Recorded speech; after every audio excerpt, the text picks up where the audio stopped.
Welcome back to the Summer League Coaches Show as we roll on here with the men's preseason preview for Summer League Hoops. And we get into the top 4 teams here now.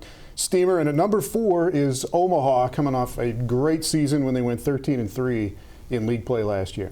Yeah, they were, in a season when everybody was talking about South Dakota State. Derrin Hansen, all he does is uses a couple first-teamers and Zach Jackson and Mitch Hahn, first-team all-league guys, and then combines them with some other veteran players. And they're playing in the conference championship game again last year, and Coach Hansen's done a fantastic job. The nice thing is, even though you lose 2 quality first-team all-league guys, Coach, you've got 2 quality guards in JT Gibson and KJ Robinson, and then the dude in the middle, Matt Pyle. He is a man, and so you've got a great nucleus where you have to feel pretty optimistic heading into this season.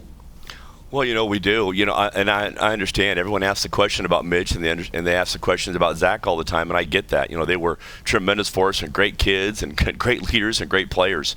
And will they be tough to replace? Yes. But when you're in college basketball, you have to replace people every single year. It's the nature of our business. Like I just told some other people, we don't get the luxury of having Tim Duncan for 16 straight years. So you have to replace guys, and those are the 2 that we have to replace. But you already said it. I'd like to start with, JT Gibson. I'd like to start with KJ Robinson, and I'd like to start with Matt Pyle. All double-digit guys and tremendous leaders for us so far this season. Yeah, I think, Coach, we got some video here of the guys you're talking about, and you do have the 2 senior guards, JT Gibson and KJ Robinson. Just tell us a little bit, are they the same kind of guy, or how do they work together out there?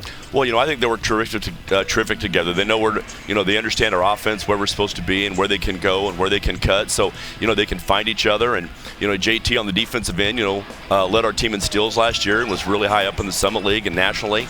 And KJ Robinson, probably doesn't get enough credit for this, but on a really good basketball team, he was 8th in the country last year in assisted turnovers. So he knew where to find guys and when to find them, and that's a valuable thing. So we're happy to have those 2 guys back to help lead our team.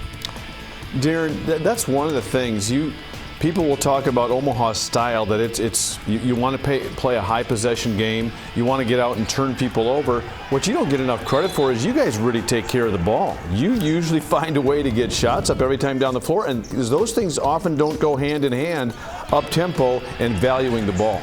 No, not all the time. And things we talk about all the time in practices is good shot, bad shot. Things that are going to go up early, how we can get a better shot, and then making sure we're taking care of the basketball to get it to the right spot, then to get that shot. So, I think those things are hard to teach, but the things that you have to emphasize. And I think a lot of basketball, the way we play, is it's not so much we teach, but it's what we emphasize, and that's one of our things.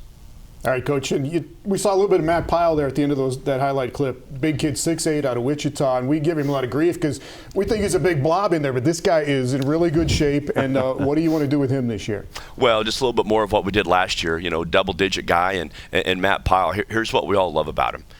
All he wants to do is hit people. He wants to screen. He wants to dive to the rim. He wants to beat you up around the block. He wants to block shots, and he wants to rebound. I mean, what a novel idea for basketball, right? But the way the world is today, everyone wants to step outside and do their thing. But that's what Matt does. That's what we love about him, and our guys understand that. And when he's open, we're going to throw it to him because he's come back better than he was a year ago. And we were looking at guys you've added to the roster. There hasn't been a whole lot of standout additions that we can see. Who did you add this year as far as freshmen and transfers? Well, a couple things. The first thing I'd like to say is, we talk about those 3 guys, but then Iowak and Woolley is a junior for us who's just really steady, and those guys have all had success in our league. But then the 2 guys that are next in line are really Wan Yang Tut, who is a sophomore for us, but a junior academically, so he's older, has had his share of success in our league and had a great run in our tournament. Zach Thornhill is only a sophomore, but a junior academically. So we are a little bit older than what our roster maybe appears, and those guys have had success in our league. So you add in that and a couple transfers and a freshman or so, we like where we're at right now with our team. Well, and as you talked about, Coach, Tut had a really nice tournament, and you've got guys that have quality experience, and there's opportunities for minutes and contribution, and you're able to do that with a very experienced core. So I'll tell you what, it's going to be a fun team to watch. We wish you the absolute best. Hey, Tom and Greg, I appreciate your time. Last thing, before we let you go, congratulations, the Coach of the Year last year in the Summit League. Now it's what have you done for me lately, right? It's always what you've done for me lately. But I'll tell you what, I just appreciate our players and our assistants and our administration, because that's really their award and it's our award. It's not my award, but I appreciate you saying it. All right, we'll see you out there. Derrin Hansen. Thank you. And the Omaha men picked in the top 4 this year in the Summit League preseason poll. When we come back, we'll get to the number 3 team in the preseason poll, Oral Roberts University.